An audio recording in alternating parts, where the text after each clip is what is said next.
Hello student, I am Vivek Kumtekar and today we will learn General Science of Standard 8 from Maharashtra State Board Syllabus of Standard 8। आज हम general science पढ़ेंगे जो कि Maharashtra state board का है standard 8 का, और हमारे टॉपिक का नाम है living bird and classification of microbe. इसमें हम लिविंग बर्ड और उनका क्लासिफिकेशन देखेंगे जो सूक्ष्म जीव है उनके, तो इसलिए ये चैप्टर आज हम पढ़ेंगे। Now we will study classification of microbes. So microbes are classified into two types, prokaryotes and eukaryotes. Prokaryotes are classified into only one category or one type bacteria, and eukaryotes are classified into three types, protista, fungi and algae. So these are the three types of eukaryotes. So now we will micro organism का classification mainly two types में किया जाता है, prokaryotes और eukaryotes में। Prokaryote का एक ही type है, बैक्टीरिया है उसमें। बैक्टीरिया के all small organism micro organism prokaryotes में आते हैं, और यूकैरियोट्स में तीन होते हैं। तीन टाइप के माइक्रो ऑर्गेनिज्म होते हैं जो कि प्रोटिस्टा है, फंगी है और अल्गी है। ये तीन टाइप के यूकैरियोट्स में आते हैं। Now we will study the bacteria size 1 micrometer to 10 micrometer.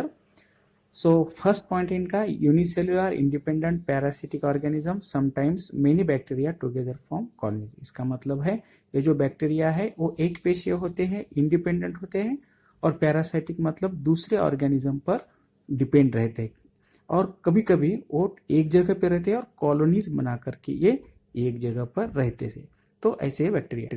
Second point है bacterial cell is prokaryotic with cell wall. इसका मतलब है वो प्रोकैरियोटिक सेल होती है बैक्टीरियल सेल की, और उसमें सेल वॉल प्रेजेंट रहता है, बट डिस्टिंक्ट न्यूक्लियस और सेल ऑर्गेनेल्स आर एब्सेंट। इसमें सेल ऑर्गेनेल्स एब्सेंट रहते हैं मगर न्यूक्लियस उनका डिस्टिंक्ट रहता है। They reproduce by simply binary fission. उनका रिप्रोडक्शन सिंपल बाइनरी फिशन से होता है, और इन फेवरेबल कंडीशंस मतलब जब अनुकूल समय उनके लिए रहता है, सो बैक्टीरिया ग्रो विगरसली। इसका मतलब है वो खुद की ग्रोथ बहुत ही फास्ट करते हैं and can double their number.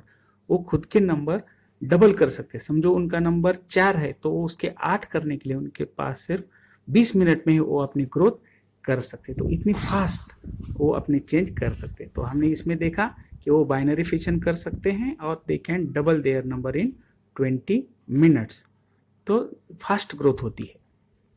Now you can see on the screen that is examples of these bacteria: Coccus, Coccobacillus, Bacillus vibrio that is comma shaped, and Spirillum। तो these are the example। इसके कुछ examples हैं।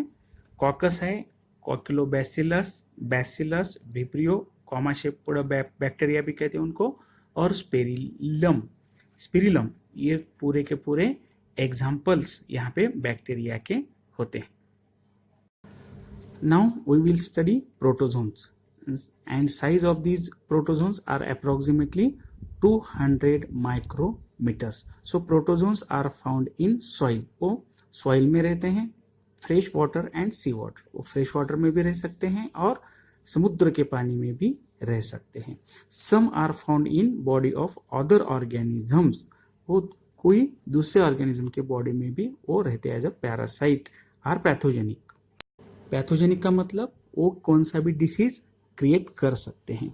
Second point है these are unicellular organism with eukaryotic cell.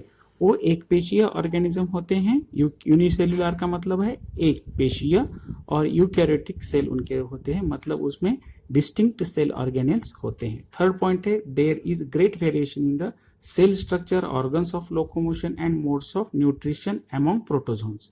इसका मतलब उनमें cell structure variation होता है, सेल स्ट्रक्चर में, organs of locomotion and modes of nutrition among the protozoan. इसका मतलब है उनके पास जो लोकोमोटरी ऑर्गन्स है वो भी अलग अलग ढंग के होते हैं, और उसके पास मोड ऑफ न्यूट्रिशन का मतलब उनका जो खाने का तरीका है, फीडिंग का तरीका है, वो भी हर एक प्रोटोजोन में अलग अलग हमें दिखाई देता है।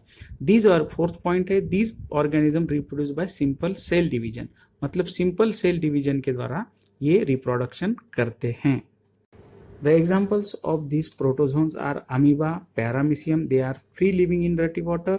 Entamoeba histolytica causes amoebiosis, Plasmodium vivax causes malaria, Euglena autotrophic. तो ये कुछ एग्जाम्पल्स है, आप स्क्रीन पर देख सकते हो, क्योंकि कॉजेस अमीबियोसिस, इंटामीबा हिस्टोलिटिका भी उसका एक एग्जाम्पल है। प्लाज्मोडियम वो जो कॉज मलेरिया का डिसीज उनके लिए होता है, यूग्लेना वो ऑटोट्रॉफिक होती है, मतलब खुद का अन्न खुद क्रिएट कर सकते हैं।